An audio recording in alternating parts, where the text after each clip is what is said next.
आगाज टाइम देख रहे हैं आप। मैं हूं आपके साथ तलका। वक्त हो चला है मॉर्निंग आगाज का। सोनभद्र जिले में भीषण सड़क हादसा। जी हां, उत्तर प्रदेश के सोनभद्र जिले की रजखड़ घाटी में बोलेरो और कार के आमने सामने टक्कर हो गई। हादसे में 7 लोग घायल हुए, जिनमें 3 की हालत गंभीर है।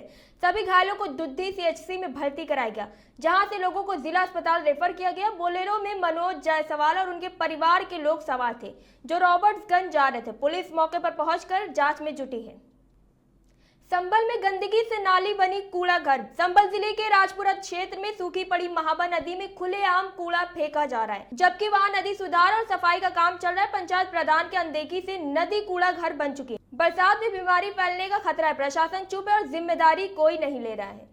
कानपुर नगर निगम में रिक्शाई ऑटो के लिए QR कोड स्कीम की शुरुआत हुई है। इससे हर वाहन को तय रूट मिलेगा। यात्री शिकायत दर्ज कर सकेंगे। महिलाओं की सुरक्षा भी बढ़ेगी। महापौर प्रमिला पांडे और अधिकारियों की मौजूदगी में यह योजना शुरू हुई। बदायूं की घटना पर मंत्री आशीष पटेल का बयान। जी हां, बदायूं में कर्तव्य पटेल की हत्या की घटना बहुत दुखद है। इस पर कैबिनेट मंत्री आशीष पटेल ने गहरा दुख जताया है। परिवार के लिए संवेदना प्रकट की है। मंत्री ने पुलिस के बड़े अफसरों से बात कर रहा है कि गुनहगारों को जल्द पकड़ा जाए, सख्त कार्रवाई होनी चाहिए। ईरान और इजराइल के बीच बढ़ते तनाव और जंग जैसे हालात को देखते हुए भारत सरकार ने ऑपरेशन सिंधु की शुरुआत की है। इस अभियान का मकसद ईरान में फंसे भारतीय नागरिकों को सुरक्षित वापस लाना है। जैसे जैसे हालात खराब हो रहे हैं, भारतीयों की जान को खतरा बढ़ रहा है। इसी को ध्यान में रखते हुए सरकार ने तुरंत एक्शन लिया और वापसी की प्रक्रिया शुरू कर दी। ऑपरेशन सिंधु के तहत भारतीयों को एयरलिफ्ट की सुरक्षा भारत लाया जा रहा है। सरकार लगातार हालात पर नजर रखे हुए और सभी जरूरी कदम उठा रही, ताकि कोई भी भारतीय संकट में न पड़े।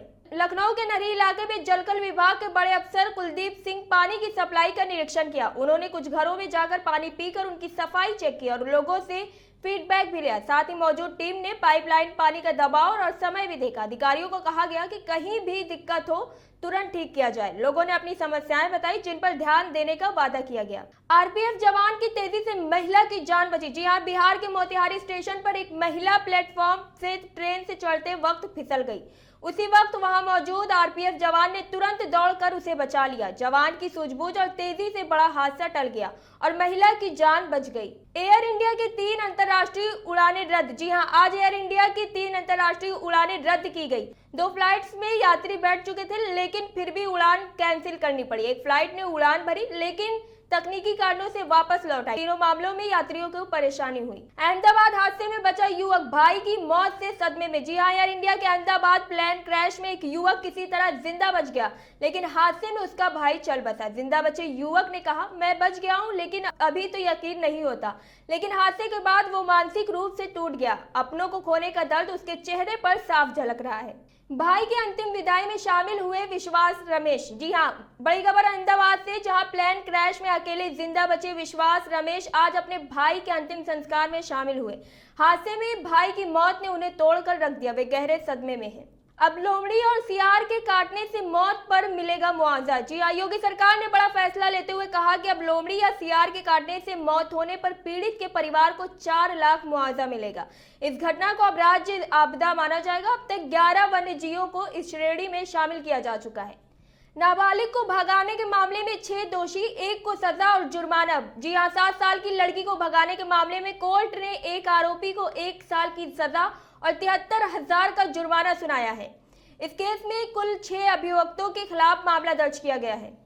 राजा रघुवंशी मर्डर केस में संजय वर्मा की एंट्री हुई है। पुलिस को सोनम और संजय के बीच 119 बार बात करने से सबूत मिले हैं। दोनों की घंटों बातचीत हुई है। पुलिस जांच कर रही है और क्या संजय भी इस मर्डर में शामिल है। सीएम योगी का आज व्यस्त शेड्यूल, विकास कार्यों पर रहेगा फोकस। आज सीएम योगी सूचना विभाग की बैठक में शामिल होंगे। शाम 6 बजे लोक निर्माण विभाग के अफसरों संग सड़कों और पुलों के निर्माण को लेकर नई कार्य योजना पर चर्चा करेंगे। बलरामपुर में आकाशीय बिजली का कहर, एक बच्ची की मौत। जी हां, बलरामपुर जिले के थाना पचपेड़वा क्षेत्र में खेल रहे 3 बच्चों पर आकाशीय बिजली गिर गई। हादसे में एक बच्ची को मौके पर ही मौत हो गई, जबकि 2 अन्य बच्चे घायल हो गए। सूचना मिलते ही पुलिस मौके पर पहुंचकर जांच में जुट गई है। यूपीएससी में फर्जी सर्टिफिकेट लगाकर बने अफसर, केंद्र सरकार ने किया खुलासा। सीएससी में आरक्षण का फायदा उठाने के लिए करीब 20 अफसरों ने फर्जी आय और सर्टिफिकेट लगाए थे। केंद्र सरकार ने 18 जून 2025 को इसकी पुष्टि की है। द हिंदू रिपोर्ट के मुताबिक यूपीएससी चयन प्रक्रिया में इन अफसरों ने झूठे दस्तावेज दिए थे। अब इन पर जांच और कार्रवाई की तैयारी हो रही है। व्हाइट हाउस में पाक आर्मी चीफ की एंट्री, ट्रंप ने सिर्फ असीम मुनीर को बुलाया। पाकिस्तान आर्मी के फील्ड मार्शल असीम मुनीर व्हाइट हाउस पहुंचे हैं। अमेरिकी राष्ट्रपति ट्रंप ने पाकिस्तान के राष्ट्रपति या प्रधानमंत्री को नहीं बुलाया, सिर्फ आर्मी चीफ मुनीर को लंच पर आमंत्रित किया। उसे अमेरिका पाक रिश्तों में सेना की भूमिका के संकेत के तौर पर देखा जा रहा है। प्रतापगढ़ गोलीकांड में 2 और गिरफ्तार, हथियार बरामद। जी हां, प्रतापगढ़ के बिहारगंज बाजार में हुए फायरिंग केस में पुलिस ने 2 और आरोपियों सोनी और चिराग सिंह को चमरौधा पुल के पास से गिरफ्तार किया है। इनके पास से एक तमंचा और कारतूस बरामद हुआ है। इससे पहले मुठभेड़ में 3 आरोपियों की गिरफ्तारी हो चुकी है। घटना नगर कोतवाली क्षेत्र के बिहारगंज में हुई थी। अमेठी में किराने की दुकान पर जीएसटी की रात दर रात छापेमारी, व्यापारियों में हड़कंप। अमेठी में जीएसटी विभाग की टीम ने देर शाम कई किराना दुकानों पर छापेमारी की, जिससे व्यापारियों के बीच हड़कंप मच गया। टीम ने जीएसटी से जुड़े कागजात को लेकर जांच शुरू कर दी और पिछले 4 दिनों से जिले के अलग अलग इलाकों में छापेमारी जारी है।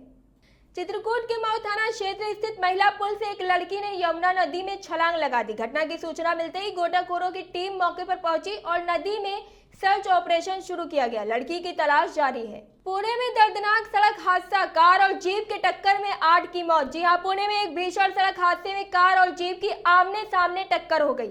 हादसे में 8 लोग की मौके पर ही मौत हो गई। टक्कर इतनी जबरदस्त थी कि दोनों वाहन बुरी तरह क्षतिग्रस्त हो गए। पुलिस ने शव को पोस्टमार्टम के लिए भेजकर जांच शुरू कर दी है। फर्रुखाबाद में ट्रैक्टर की टक्कर से बाइक सवार की मौत, एक लापता। जी हां, फर्रुखाबाद के कंपिल थाना क्षेत्र के जिजौटा खुर्द रोड पर तेज रफ्तार ट्रैक्टर ने बाइक को टक्कर मार दी। हादसे में एक युवक की मौके पर ही मौत हो गई, एक लापता है और तीसरा घायल हुआ है। बाइक पर 3 लोग सवार थे। पुलिस ने घायल को अस्पताल पहुंचाया और लापता की तलाश शुरू कर दी है। अमेठी में अज्ञात वाहन की टक्कर से युवक की दर्दनाक मौत। बड़ी खबर अमेठी से, जहां भाले सुल्तान शहीद स्मारक थाना क्षेत्र में एक अज्ञात वाहन ने युवक को जोरदार टक्कर मार दी। टक्कर इतनी जबरदस्त थी कि युवक की मौके पर ही दर्दनाक मौत हो गई। पुलिस ने शव को कब्जे में लेकर पोस्टमार्टम के लिए भेजा और वाहन की तलाश शुरू कर दी है। योगी सरकार में अयोध्या के तेजी से विकास, बनेंगे नए द्वार और 4 लेन सड़कें। जी हां, लखनऊ से मिली जानकारी के मुताबिक योगी सरकार अयोध्या के विकास को नए आयाम दे रही है। बाकरगंज में लौह पुरुष सरदार पटेल की प्रतिमा लगेगी और गोंडा मार्ग पर वाजपेयी द्वार बनाया जाएगा। नियावा से पाटेश्वरी मंदिर होते हुए रामपथ तक 4 लेन सड़क प्रस्तावित है। दिल्ली में आज रात आंधी तूफान और बारिश का येलो अलर्ट। जी हां, दिल्ली में मौसम विभाग ने आज रात के लिए आंधी तूफान और हल्की सी मध्यम बारिश का येलो अलर्ट जारी किया है। लोगों को सतर्क रहने की सलाह दी गई है। तेज हवाओं के साथ बिजली गिरने की भी आशंका जताई जा रही है। आज के मॉर्निंग आगाज में बस इतना ही। देखते रहिए आगाज टाइम।